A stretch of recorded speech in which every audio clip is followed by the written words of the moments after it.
За өдрийн мэнд хүргэе та бүхэндээ нэгэн зүйлийг анхааруулах хэрэгтэй байна. Анхааруулах жаагүй хэлэх хэрэгтэй байна. Тийм болохоор миний ярьсныг дуустал нь сонсоорой гэж хүсье.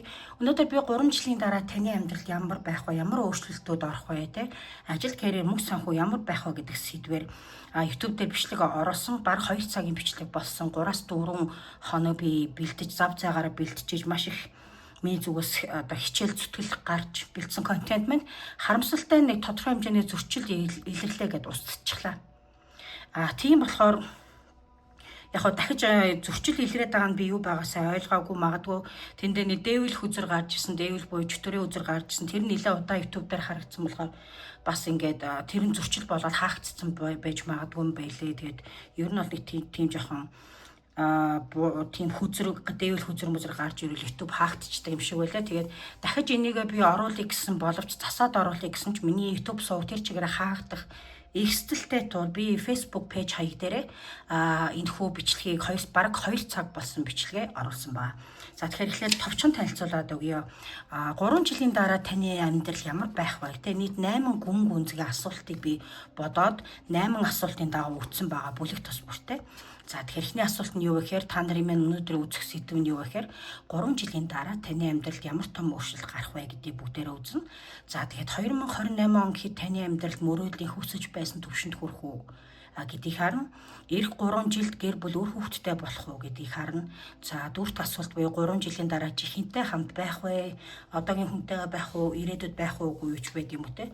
Тодорхой хэмжээгээр мэдэх сонирхолтой бол үзээрэй. За синглчүүд маань бас мэдээж үзэж байгаа болохоор 3 жилийн дараа үр хүүхэдтэй болох уу гэдэг сэдв орсон байгаа. За тэгээд чухал сэдвүүдийн нэг болох те 3 жилийн дараа таны ажил, карьер, бизнес, мөнгө санхүү ямар байх вэ гэдгийг харна.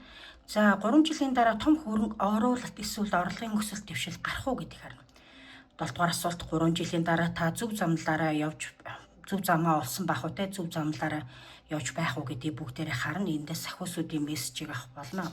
За ирэх 3 жил та ямар том өөрчлөлтийг ямар том сорилтыг давж ямар чадвар эзэмших вэ гэдгийг хар. Магадгүй энэ эзэмших чадвар чинь ажил, карьер, мэргэжилтэй холбоотой байж болно, юу ч байж болно. Гэх мэтлэн эдгээр 8 асуултын дагуу нэг бүлэгт тавьсан болохоор ер нь бол 1 цаг 54 минут баг 2 цагийн контент болсон. За тэгээд харамсалтай YouTube дээр зөрчил илэрсэн учраас та бүхэн миний Facebook-ээс үзээрэй. Би комментийн доор одоо энэ оруулж байгаа бичлэгийнхээ коммент доор Facebook-ийн пэйжийнхаа линкийг тавьчих. Линкээр нөрөө та нар маань бүлгийн сонголтоо үзээ авчаарай. Бас Facebook дээр даунлоод хийгээд оруулсан ч 2 цагийн бичлэг болохоор уншаалаа орохгүй болохоор би 1-р бүлэг, 2-р бүлэг, 3-р бүлэг гээд 3 тусад нь тастаад оруулчих. За ёо тэгээд та нар маань үзчихээрэй. За эхлээд харцаагаараа 1 дугаар нь энэхүү аметист чулууг сонгосон байх болно. За 2 дугаар нь энэхүү усан болор та нар маань сонгох учиртай. 3 дугаар нь цэнхэр сэлэсэл гэдэг чулууг та нар маань сонгох юм аа.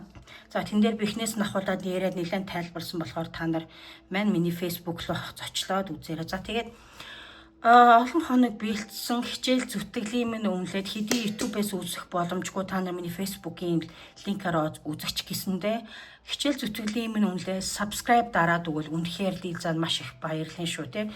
Энэхүү 2 цагийн бичлэг нийт 8 асуулттай ямар нэгэн нэмэлт төлбөр гэж би асууаагүй.